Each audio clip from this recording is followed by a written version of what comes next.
Para nabi pun tidak bisa menunjukkan tempat kelahiran Isa. Kenapa nggak bisa?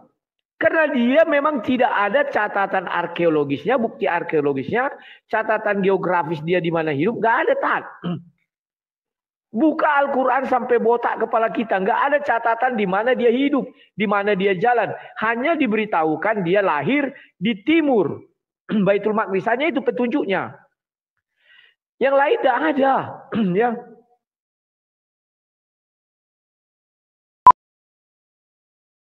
Hari ini kami mengambil buku mengenai Isa dan Yesus.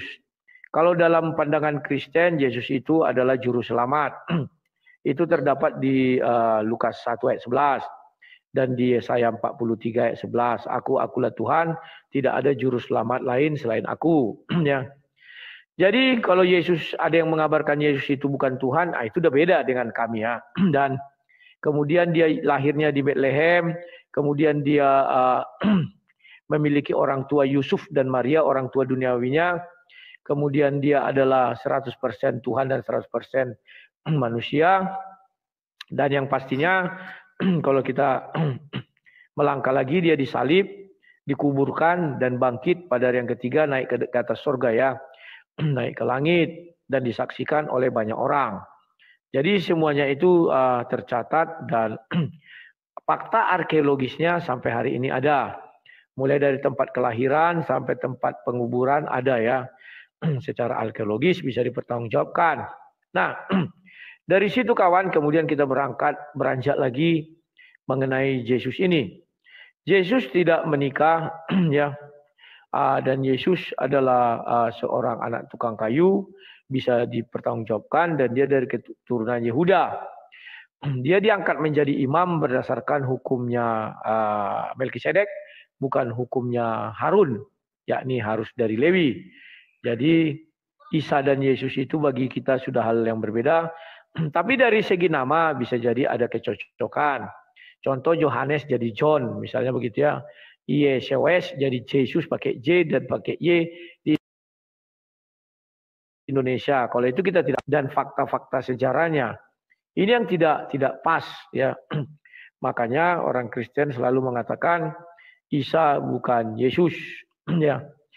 Nanti kita akan eksplor kenapa saya mengatakan Isa bukan Yesus, dan nanti kita makin banyak belajar, ya. Kalau mengenai ini saya kuasai sekali bahannya, ya. Dan Ustaz Wafi juga mungkin menguasai. Jadi nanti kalian lihat, mudah-mudahan ini menjadi diskusi yang cantik, secantik saya. Kalau Sinandar kan gini, ya. Kita lanjutkan lagi, kawan. Bahwa Yesus itu adalah bagian dari Allah Tritunggal itu, ya. Bahwa dia adalah awalnya adalah firman Allah, kemudian dia adalah pencipta. Karena di Yohanes 1 ayat 3 dikatakan dia segala sesuatu tercipta oleh dia. Dan di Ibrani juga dikatakan, Ibrani 1 ayat 2, itu, tanpa dia tidak ada yang tercipta, ya. Dialah pencipta mula-mula. Dan kalau kita merujuk lagi ayat-ayat lain mengenai Yesus ini, kisah hidupnya jelas, ya. Bahwa dia adalah seorang guru atau seorang rabi, tetapi bukan diangkat berdasarkan hukum Harun. Tapi dia diangkat menjadi guru atau imam berdasarkan hukum Melkisedek, ya. Maka wah, kalah jauh ini kulit nih. Maka bahwa Yesus itu mengangkat murid. Ada beberapa orang murid Yesus dan murid-muridnya inilah yang dikatakan karena dia punya murid, maka dikatakan dia guru. Itu termaktub di Matius 10, ya. Ketika dia memilih 12 orang rasulnya. Kemudian Yesus itu memang harus menderita sengsara dan pada akhirnya ditangkap oleh tentara, bukan tentara Romawi nangkap, ya. Tetapi orang-orang Farisi dan ahli Taurat. Kemudian diserahkan kepada tentara Romawi itu, ya. Dan dibawa ke Pilatus untuk dihakimi, diadili. Ternyata Pilatus tidak menemukan satu kesalahan pun dalam diri Yesus, maka dia lepas tangan, ya. Jadi kawan-kawan, itulah yang bisa saya paparkan mengenai Yesus. Nanti Ustadz Najah akan memaparkan juga tentang Isa. Setelah itu kami akan kolaborasi berdua, adu laga fakta dan data, ya, atau apalah yang bisa dilaga, ya. Itulah yang bisa saya sampaikan. Ya, lebih dan kurangnya mohon maaf. Silakan Ustadz, habis ini giliran Anda.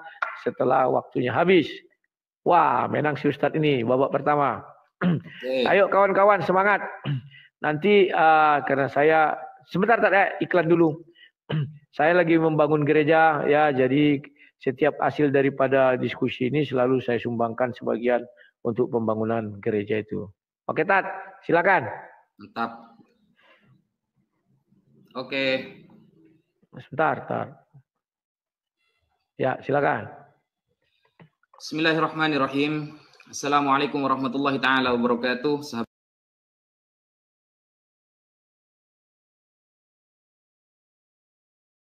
muslimin yang dirahmati oleh Allah, pada kesempatan kali ini kita akan berbicara untuk pertanyaan-pertanyaannya kita akan tanyakan di sesi selanjutnya. Sekarang kita prolog dulu teman-teman.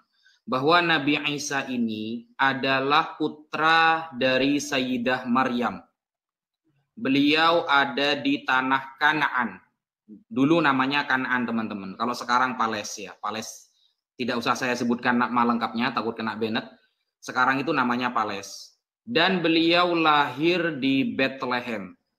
Bet itu rumah, lehem itu kalau dalam Ibrani artinya roti ya. Karena dulu di sana diceritakan bahwa di sana itu makannya memang umumnya roti, bukan nasi. Di Bethlehem lahirnya beliau. Dan Nabi Isa ini adalah Abdullah. Yang pertama hamba Allah. Yang namanya hamba ya berarti ciptaan teman-teman ya. Namanya juga hamba. Nah, kemudian Nabi Isa ini disebutkan beberapa kali di dalam Al-Quran. Yang pertama Allah itu memuji ibu ya. Ibu beliau yang Allah puji. Itu tertulis di dalam surah Ali Imran ayat ke-42. Wa idh qalatil malaikatu ya Maryam. Ketika malaikat berkata, wahai Sayyidah Maryam, innallaha astafaki wa tahharaki wastafaki ala nisa'il alamin. Sesungguhnya Allah telah memilih kamu, wahai Maryam, sebagai wanita yang suci. Allah menyucikan kamu dan melebihkan kamu atas wanita segala alam di saat itu. Sayyidah Maryam menjadi wanita terbaik. Kemudian di dalam surah Ali Imran ayat ke-43-nya, ya Maryam, uqnuti li rabbik wasjudi warka'i ma'ar raki'in. Wahai Maryam, taatlah kepada Tuhanmu, sujud dan rukuklah bersama orang-orang yang rukuk. Maksudnya beribadah kepada Allah Subhanahu wa taala, tidak menyekutukan Allah Subhanahu wa taala. Dan bagaimana anjuran Nabi Isa kepada kaumnya pada zaman saat itu, teman-teman? Itu tertulis di dalam surah Al-Maidah ayat ke-72 ya. Laqad kafaral ladzina qalu innallaha huwal masih ibnu Maryam. Telah kafir orang yang mengatakan bahwa Allah itu adalah putra Maryam. Wa qala al-Masih, saat itu Al-Masih Nabi Isa mengatakan, ya Bani Israel, wahai Bani Israel, u'budullaha rabbi wa rabbakum. Sembahlah Allah yang dia adalah Tuhanku dan Tuhan kalian. Innahu may yusyrik billah, barang siapa yang menyekutukan Allah, maka faqad harramallahu alaihil jannah. Allah akan mengharamkan surga kepada dia. Wa ma'wahun nar, dan tempat kembalinya adalah neraka. Wa ma lidzalimina min ansar, tidak ada penolong bagi orang-orang yang zalim, teman-teman. Nah, di sini bisa kita tahu bahwa Nabi Isa sebagai hamba Allah dan beliau adalah seorang nabi, seorang rasul utusan Allah Subhanahu wa taala, maka tugas beliau adalah menyampaikan firman-firman Allah. Salah satu yang disampaikan adalah tauhid. Kata beliau tadi kan, u'budullaha rabbi wa rabbakum. Sembahlah Allah yang merupakan Tuhanku dan Tuhan kalian semua. Itulah Nabi Isa putra Maryam. Nah, kemudian di dalam Al-Quran juga tertulis bahwa Nabi Isa itu wajihan fid dunya wal akhirah. Nabi Isa itu terkemuka di langit dan di bumi. Maksudnya apa? Para ulama seperti Al-Imam Ibnu Katsir di dalam tafsirnya mengungkapkan, maksudnya wajihan fid dunya wal akhirah, bahwa Nabi Isa itu terkenal di dunia dan di akhirat, bahwa di dunia dia mendapatkan syariat dengan menjadi seorang rasul dari Allah, mendapatkan wahyu dari Allah, dan di akhirat beliau bisa mensyafaati umatnya, menolong umatnya yang taat kepada dia. Maka dari itu di sini kita harus pahami bahwa Nabi Isa ini sehebat apapun, beliau tetap hamba Allah, ciptaan Allah. Makanya ketika Nasrani Najran berkata kepada Nabi Muhammad, Wahai Nabi Muhammad, bagaimana pendapatmu tentang Isa putra Maryam? Lantas Allah menurunkan ayat, Inna mathala Isa indallahi kamathali Adam, khalaqahu min turab, thumma qala lahu kun fayakun. Sesungguhnya penciptaan Isa sama seperti Adam, sama-sama diciptakan dari tanah, lalu Allah mengatakan kun, jadilah, fayakun, maka akan terjadi apa yang dikehendaki oleh Allah Subhanahu wa Ta'ala. Mungkin itu dulu yang bisa kami sampaikan sebagai prolog pertama mengenai Nabi Isa di dalam agama Islam. Sekian. Wis, menang lagi. Menang lagi Ustaz.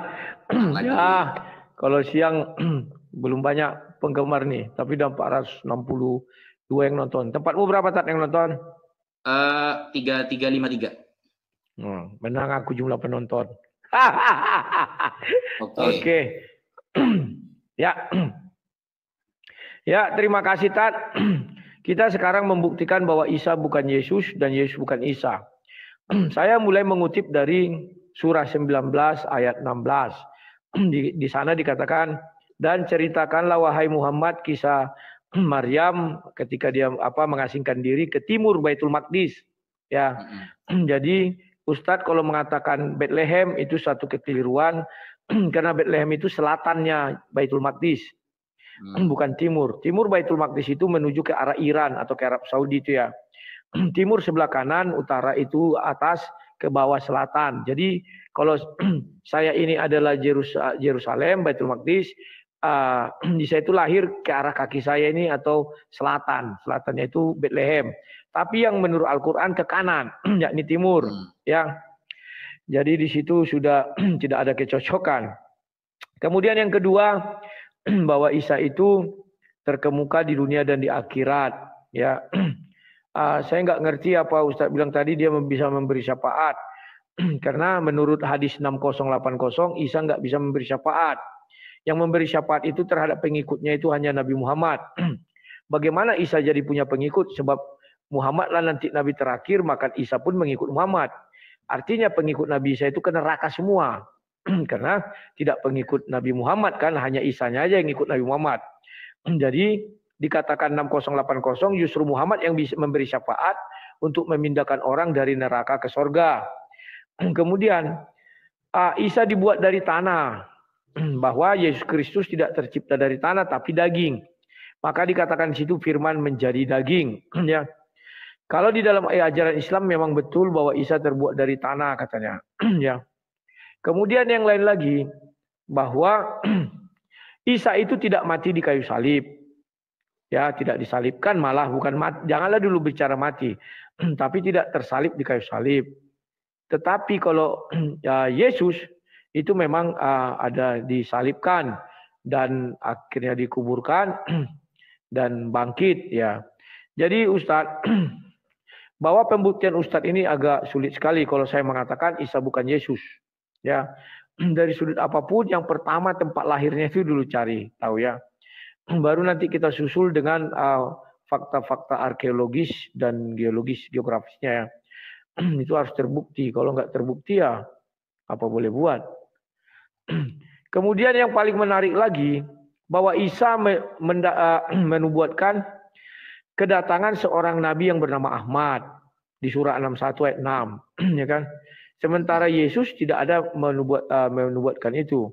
Kemudian ayahnya daripada Maryam itu adalah Imran. Imran itu kalau di dalam Bible namanya Imran. Dia memiliki anak Harun,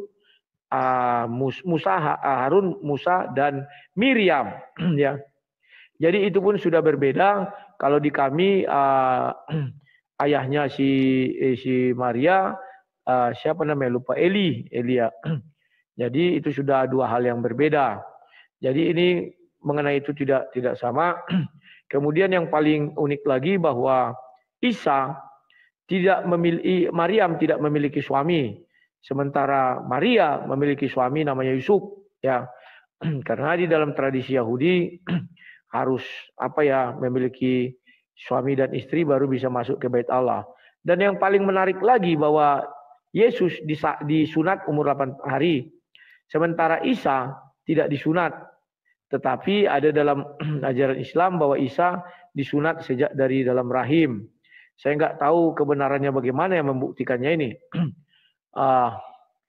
Sama dengan Muhammad jadinya. Muhammad juga katanya disunat dari dalam rahim.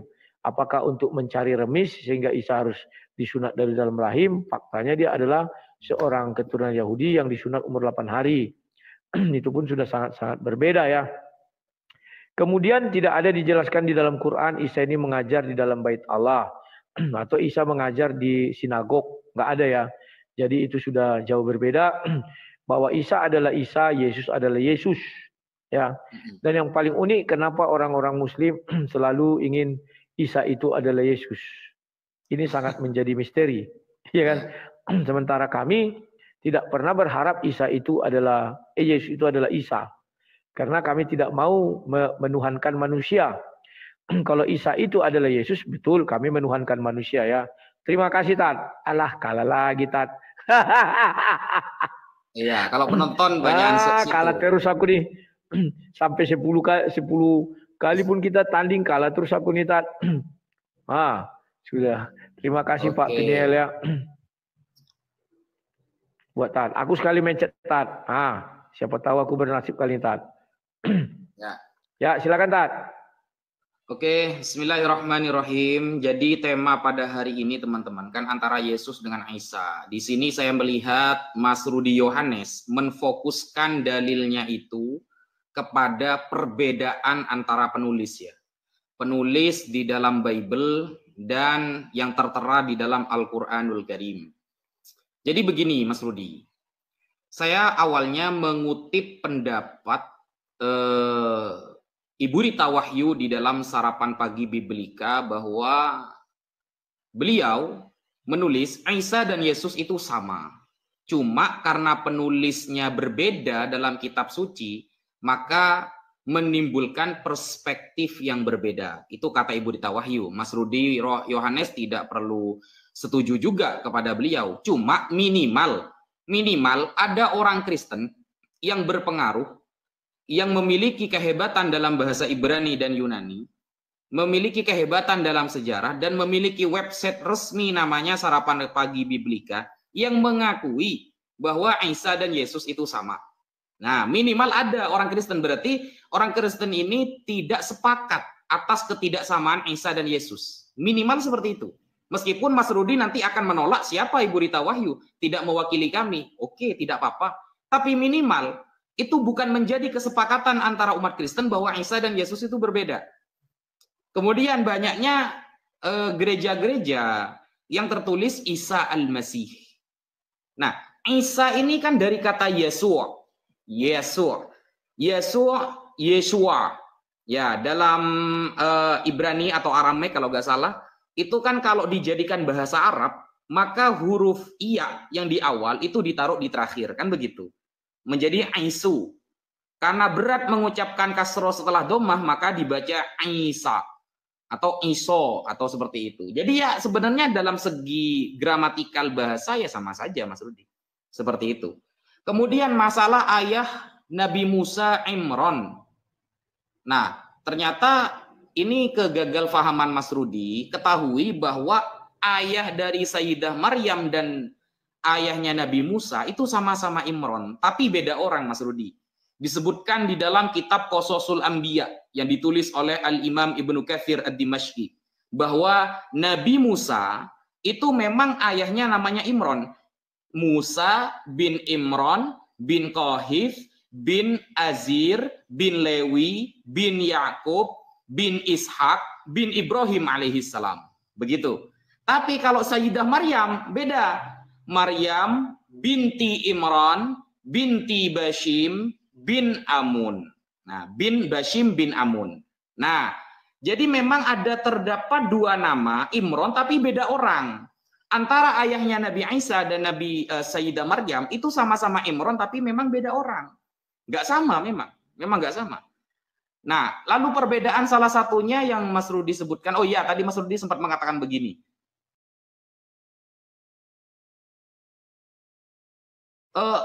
Gimana ini? Padahal di dalam keterangan lain Islam mengungkapkan yang memberi syafaat hanya Nabi Muhammad. Nah, Nabi Muhammad mengatakan, Mas Rudi, kullu liwa'i bani Adam tahta liwa'i. Jadi semua bendera Bani Adam, anak keturunan Adam, semua akan ada di bawah benderaku yaumal qiyamah wala fakhra. Ini bukan merupakan kesombongan kata Nabi Muhammad, memang kenyataannya seperti itu. Dan Nabi Muhammad orang pertama yang diberikan izin untuk memberi syafaat kepada manusia. Orang kedua, ketiga setelahnya bisa. Makanya Nabi Muhammad mengatakan yashfa'u yaumal qiyamah thalathah. Orang yang bisa mensyafaati nanti di hari kiamat ada 3. Yang pertama al-ulama, para ulama. 2 al-anbiya, para nabi. Yang ketiga asyuhada, orang-orang yang mati syahid. Yang pertama kali baru Nabi Muhammad SAW yang pertama kali. Begitu ya. Nah, kemudian itu kalau memang Mas Rudi berusaha menyamakan, ini ada pertanyaan dari saya, Mas Rudi. Kalau memang berusaha membedakan ya antara Nabi Isa dengan Yesus. Pertanyaan saya begini, bisa nggak Mas Rudi membuktikan dalam fakta sejarah bahwa ada anak di tanah Kan'an yang lahir tanpa seorang ayah, ibunya bernama Maryam atau Maria, dan pamannya bernama Zakaria? Itu ada nggak? Bisa nggak membuktikan? Atau gini saja, simpelnya, bisa nggak Mas Rudi membuktikan di tanah Kan'an ada anak yang lahir tanpa ayah? Kira-kira bisa nggak? Kalau itu ada 2 orang, baru kita akan mengatakan berbeda. Sekian.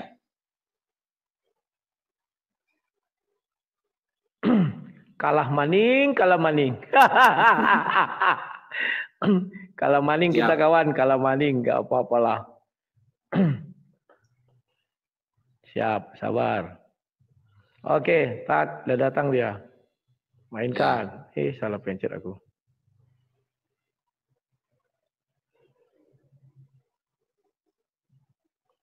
Oke, mulai. Ya. Sudah mulai belum? Oke, terima kasih Tat ya atas itunya. Yang pertama Rita Wahyu. Tat, tadi Ustadz kan mengatakan beda penulis. Berarti Al-Quran itu ditulis dong Tat. Masa kok aku Rita Wahyu? Rita Wahyu itu sebenarnya mau ngejek kalian, tetapi dengan cara halus. Ya, bahwa Quran itu ditulis oleh manusia begitu. Karena Ustadz bilang tadi cuman penulisnya berbeda, kan begitu ya. Kemudian Tat, mengenai Imran dan Imron itu, Imran ada bernama Imran 2, ada nama Imran 100 pun tidak masalah Tat. Tetapi ada ayat lain di surah 19 itu, kalau nggak salah aku mulai dari 28 ke bawah itu dikatakan ai saudara Harun. Jadi dia merujuk kepada saudara Harun. Harun itu dari garis keturunan Lewi, maka Maryam itu dari garis keturunan Lewi. Sementara Maria itu dari keturunan Yehuda. Oleh yang di kami Tat. Jadi garisnya sudah berbeda. Kemudian Tat, yang paling fatal, Ustadz bilang, bisa nggak ditemukan ada orang lahir di tanah Kan'an tanpa ibu? Tat. Tanpa ayah. Tanpa ayah, sorry, tanpa ayah.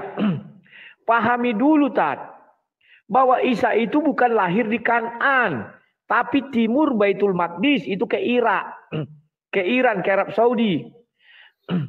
Itu peta, lihat Tat, jangan sampai keliru. Ya. Kalau di kami ke selatan, yakni Bethlehem, bukan Kan'an. Yang pertama. Yang kedua Tat, saya tidak akan bisa, jangankan saya, para nabi pun tidak bisa menunjukkan tempat kelahiran Isa. Isa yang dalam Al-Quran ya, sorry Tat ya. Kenapa nggak bisa? Karena dia memang tidak ada catatan arkeologisnya, bukti arkeologisnya, catatan geografis dia di mana hidup, nggak ada Tat. Buka Al-Quran sampai botak kepala kita, nggak ada catatan di mana dia hidup, di mana dia jalan. Hanya diberitahukan dia lahir di timur Baitul Maqdis, hanya itu petunjuknya. Yang lain tidak ada, ya. Mau kemana kita bilang, oh dia adalah orang Nazaret, tidak ada di Al-Quran. Oh dia adalah orang Bethlehem, nggak ada. Oh dia di Sungai Yordan, nggak ada. Kalau kita merujuk misalnya catatan sejarah, jika sejarahnya tidak ada, artinya Isa ini nggak pernah ada. Karena catatan sejarah nggak ada, ya. Bukti arkeologis tidak ada.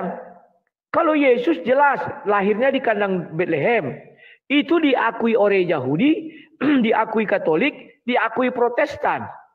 Kalau kita ke arah Yerusalem itu atau ke arah Israel itu, tempat itu ada. Baru kuburnya Yesus juga ada sampai sekarang.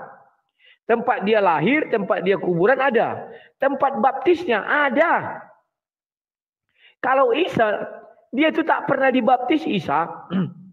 Dan tidak pernah disunat. Berarti dia bukan orang keturunan Yahudi. Karena hanya keturunan Yahudi harus disunat 8 hari. Kalau tidak disunat dalam umur 8 hari, maka dia terkena hukum daripada Kejadian 17. Ayat 8, 9, 10 dikatakan di mana? Ini perjanjian kekal bahwa dia harus disunat umur 8 hari. Kenapa Tuhan tidak berkenan kepada Ismail? Karena Ismail disunat umur 13 tahun. Sementara Isa tidak pernah diceritakan disunat. Jadi Isa itu orang Arab yang belum turun. Di Arab pun fakta arkeologisnya nggak ada. Orang Arab pun tidak pernah mengakui Isa ini pernah ada. Karena tidak ada fakta arkeologis. Kalau orang Kristen, orang Yahudi mengakui semua fakta arkeologis mengenai Yesus. Nah itu.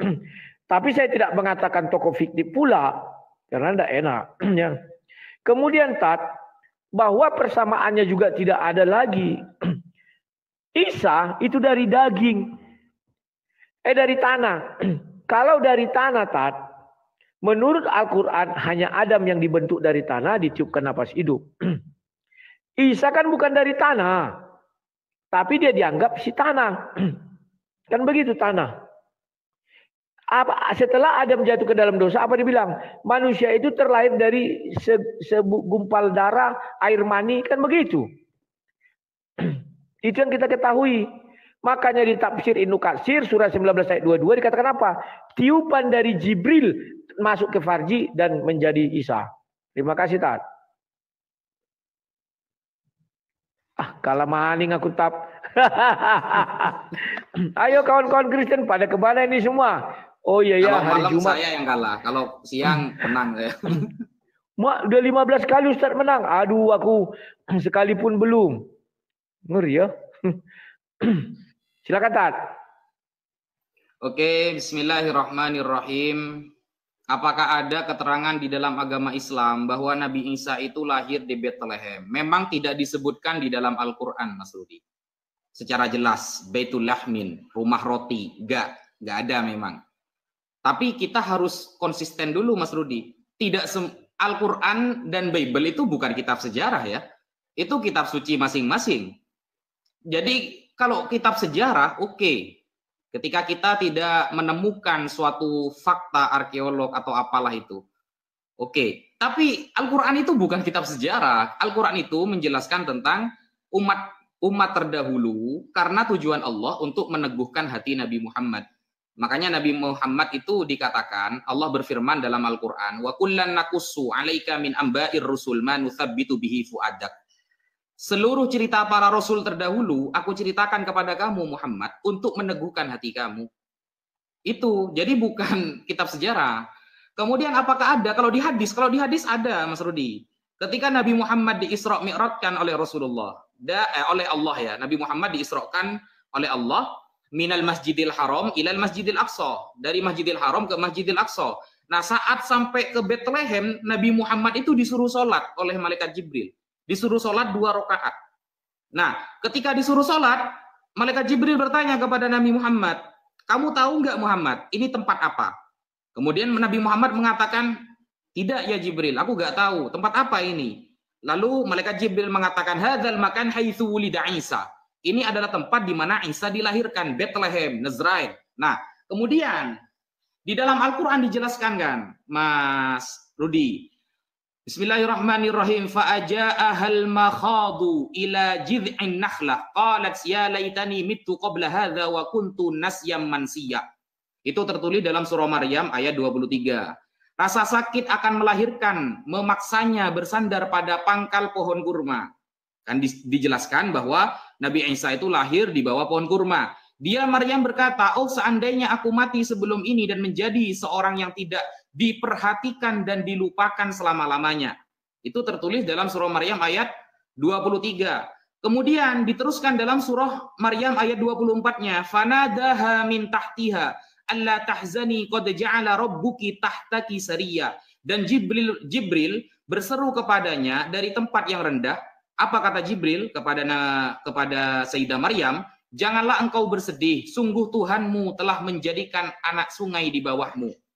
Dilanjutkan yang nomor 25 surah Maryam, wa huzzi ilaiki bijid'in nakhlah tusaqitu alaiki rutoban janiya. Goyanglah pangkal pohon kurma itu ke arahmu, niscaya pohon itu akan menjatuhkan buah kurma yang masak kepadamu. Kemudian fakuli washrobi wa qurri aina, makan, minum dan bersukacitalah engkau. Fa imma taroyinna minal bashari ahada fakuli inni nadhartu lirrahman sauman falan ukallima al yauma insiya. Kemudian jika engkau melihat seorang, katakanlah sesungguhnya aku telah bernazar puasa, bicara untuk Tuhan yang Maha Pengasih, oleh karena itu aku tidak akan berbicara dengan siapapun pada hari ini. Ayat-ayat ini menjelaskan bahwa Nabi Isa dilahirkan di bawah pohon kurma. Lalu ada indikasi mengatakan, loh, Nabi Isa kan, Yesus kan dilahirkan di kandang domba. Di mana ayatnya? Palungan. Kalau palungan itu tidak menunjukkan di sana kandang domba, nanti kita buktikan dalam fakta sejarahnya bahwa palungan maksudnya itu bukan kandang domba. Sedangkan di bawah pohon kurma, ya ayat-ayat ini menceritakan memang kisah-kisah detik-detik Nabi Isa dilahirkan. Makanya ketika ada orang mengatakan tidak ada pohon kurma di sana, oh ternyata para analisis menunjukkan bahwa ada biji-biji kurma yang berasal dari zaman Nabi Isa. Biji tersebut merupakan bagian dari ratusan biji yang ditemukan di goa-goa dan istana kuno yang dibangun oleh Raja Herod Agung pada abad pertama Masehi. Dan itu diklaim bahwa ada di zaman Nabi Isa. Arkeolognya ada datanya. Begitu Mas Rudi. Sehingga ketika Ibu Rita Wahyu sudah membenarkan Nabi Isa dan Yesus itu sama hanya karena berbeda penulis, itu minimal Mas Rudi, menunjukkan bahwa orang Kristen itu nggak sepakat Nabi Isa dan Yesus itu beda. Buktinya, kalau kita ke Mesir, ya Mesir, saya punya Bible yang berbahasa Arab, asli dari Mesir, Kairo. Mereka setuju Nabi Isa dan Yesus sama gitu loh. Berarti nggak sepakat umat Kristen. Gitu Mas Rudi, sekian. Kalah terus aku kawan, 16 kali kalah. Bangkit, ayo wake up. Kalah terus ndak seru nih. Win 16 kali. Waduh, sekalipun ndak pernah aku menangnya. Aduh. Padahal yang nonton 974. Oke lah, mungkin ndak orang TikToker semua. Ya. Oke, terima kasih Tat ya. Saya langsung tancap gas saja Tat. Ya. Bahwa saya mulai dari Ustadz mengatakan bahwa Al-Quran itu bukan kitab sejarah tetapi Allah menceritakan. Berarti Al-Quran kitab cerita. Kan begitu Tat. Juga Ustadz tak terima. Lantas Al-Quran ini kitab apa? Kalau orang Sikores bilang kitab informasi. Aduh. Memangnya itu Yellow Pages. Kan lain-lain Tat. Di dalam Al-Quran ada sejarah. Tetapi nggak lengkap. Contoh sejarah Musa, sejarah Nuh.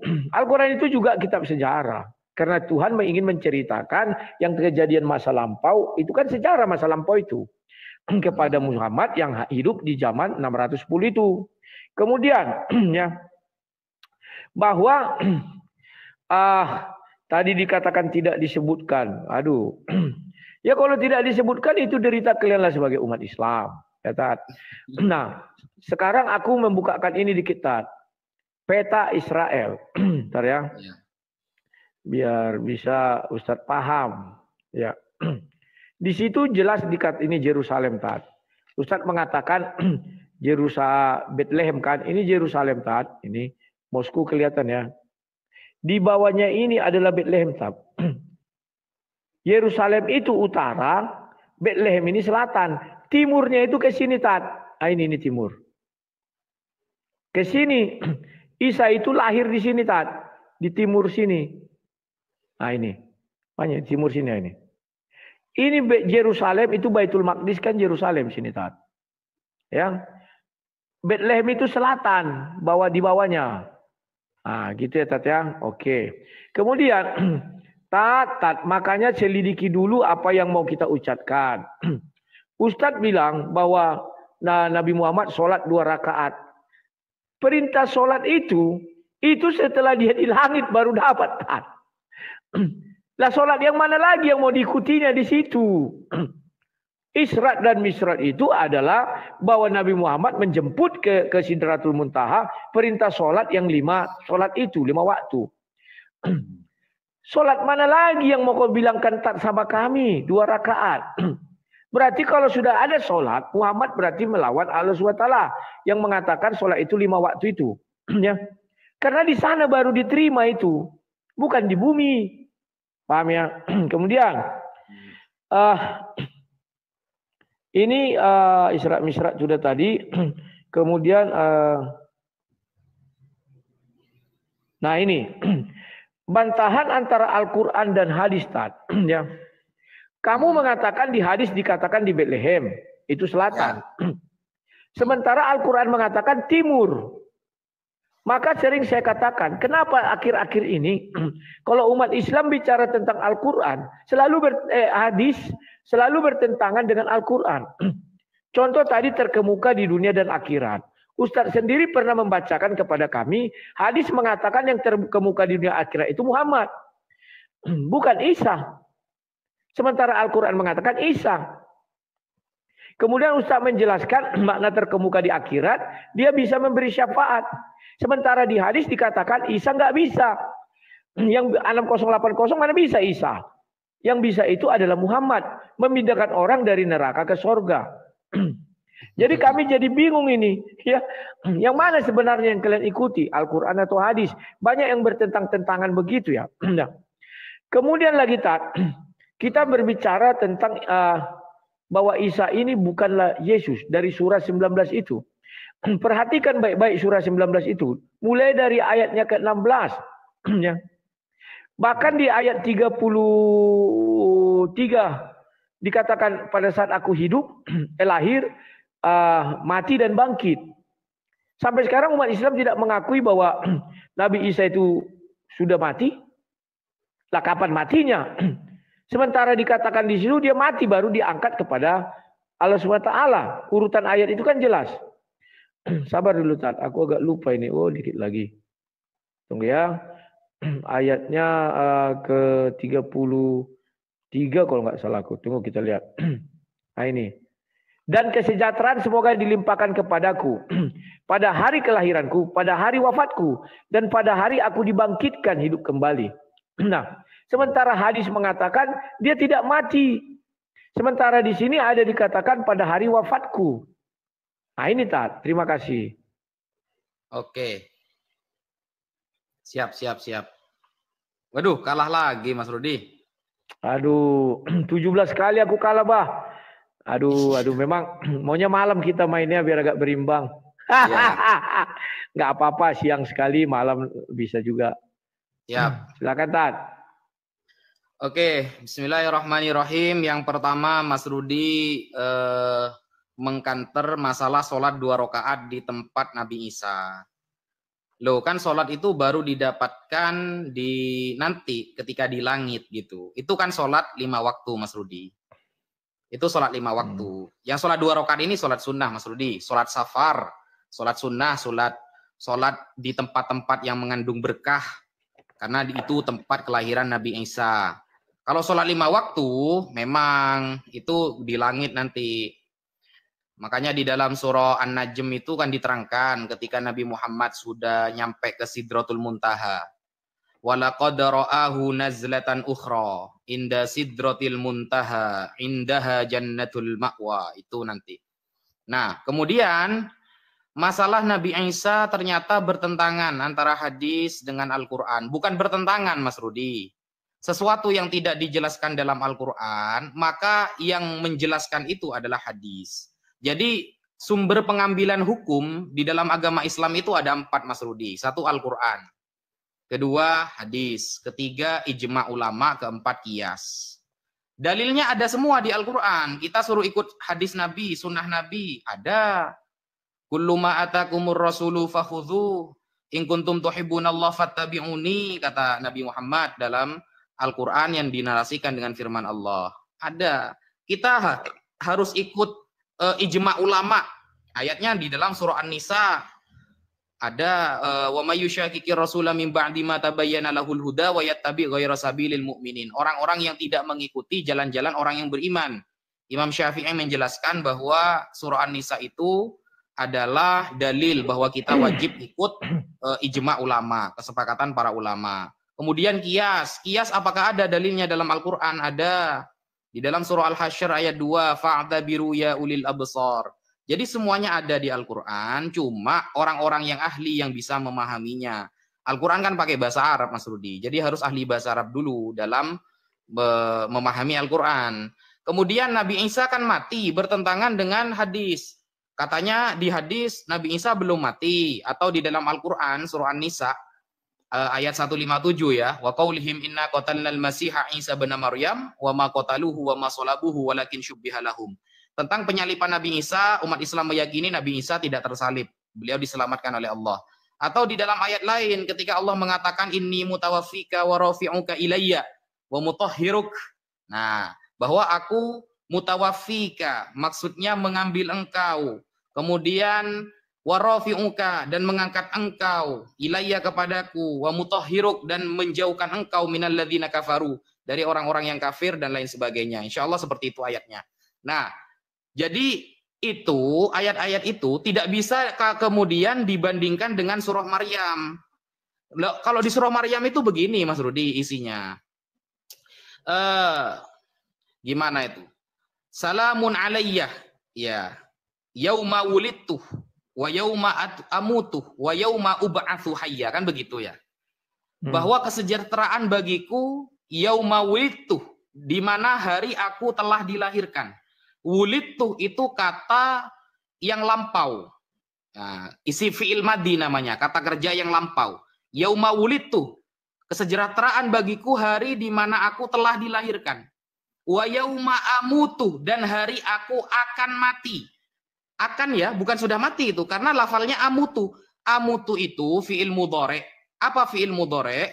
Kata kerja yang masih akan datang. Bermakna istiqbal, akan datang masih.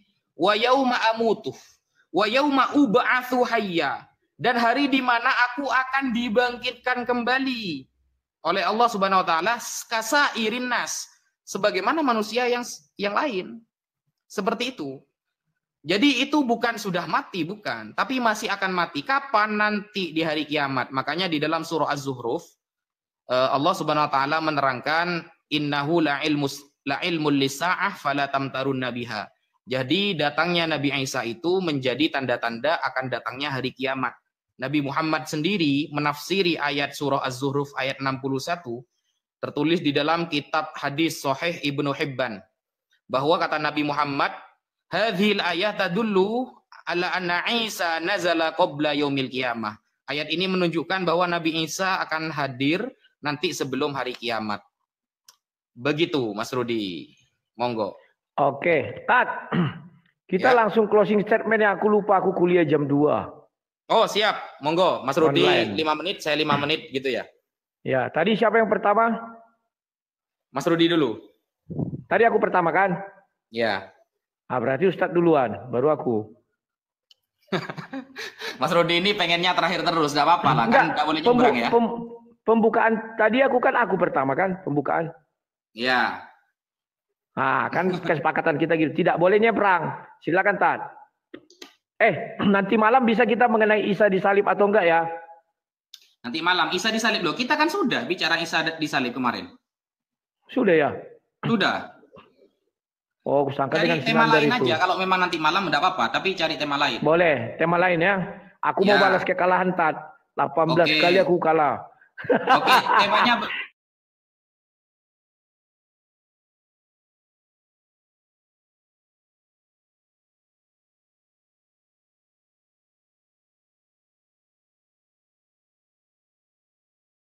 ya, tentang apa lah ya? Kalau bisa yang kita perdebatkan. Sekali-sekali kita bicara Musa gimana? Musa. Okay. Atau bicara Nuh. Pilihlah Musa atau Nuh. Waduh, sedikit kalau di Al-Quran keterangan Nabi Nuh. Kalau Musa enak, Musa banyak. Oke, Musa ya. Musa Oke, dalam ini perspektif Isa dua versus agama gitu ya. Yesus. Ya, Musa. Oke, Tat, silakan Tat. Oke, ini 5 menit bagi 2 saja ya kan, ini penutupan. Ya, boleh silakan bagi 2. Oke, Bismillahirrahmanirrahim. Closing statement saya di sini teman-teman, bahwa di dalam Islam kita itu tidak meyakini ada sesosok Tuhan selain Allah Subhanahu wa taala. Tidak ada orang yang memiliki unsur keilahian, ketuhanan selain Allah Subhanahu wa taala. Hanya Allah yang memiliki ketuhanan itu.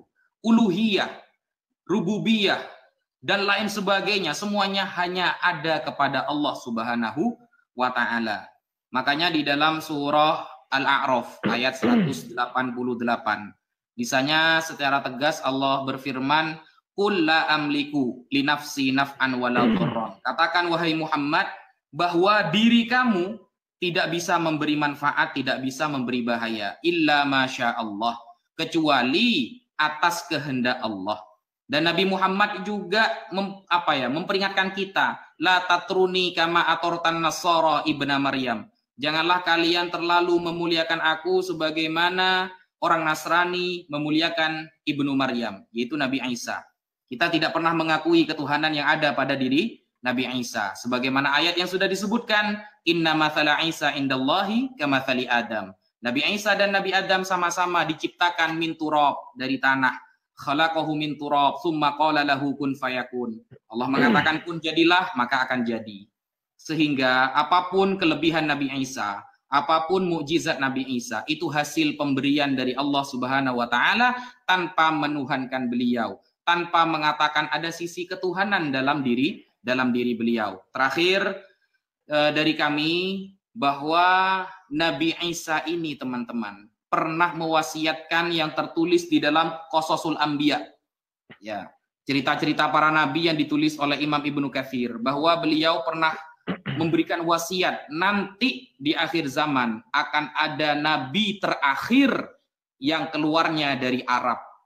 Nah, itu. Dan aku adalah nabi terakhir dari kalangan Bani Israel. Itu tertulis dalam kitab Qasasul Anbiya, cerita para nabi yang ditulis oleh Imam Ibnu Katsir Ad-Dimashqi. Mungkin itu dulu yang bisa Al-Fakir sampaikan, kurang lebihnya mohon maaf. Wassalamualaikum warahmatullahi taala wabarakatuh. Monggo.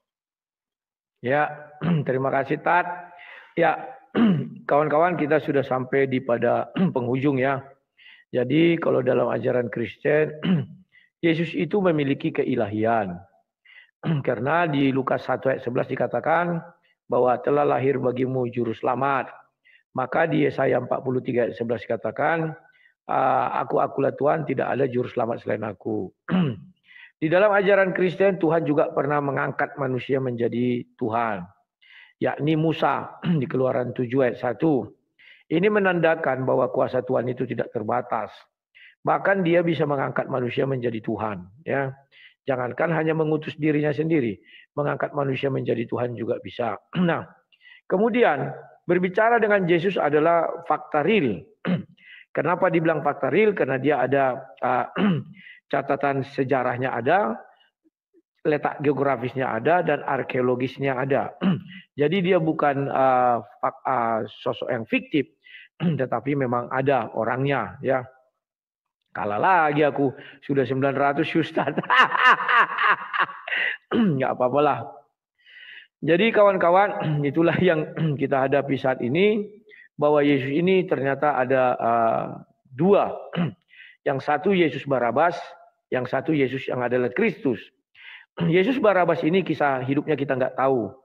Maka Yesus Barabas ini betul dia tidak disalib dan tidak disalibkan, dia diganti dengan yang diserupakan yang namanya Yesus adalah Kristus.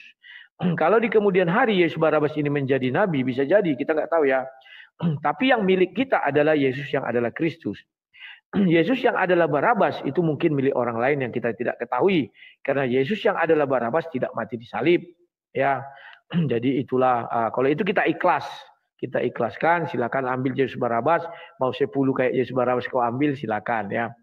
Kemudian kawan-kawan, mohon maaf kalau ada kata-kata yang salah, dan mohon maaf ini agak kami percepat dikarenakan saya harus kuliah.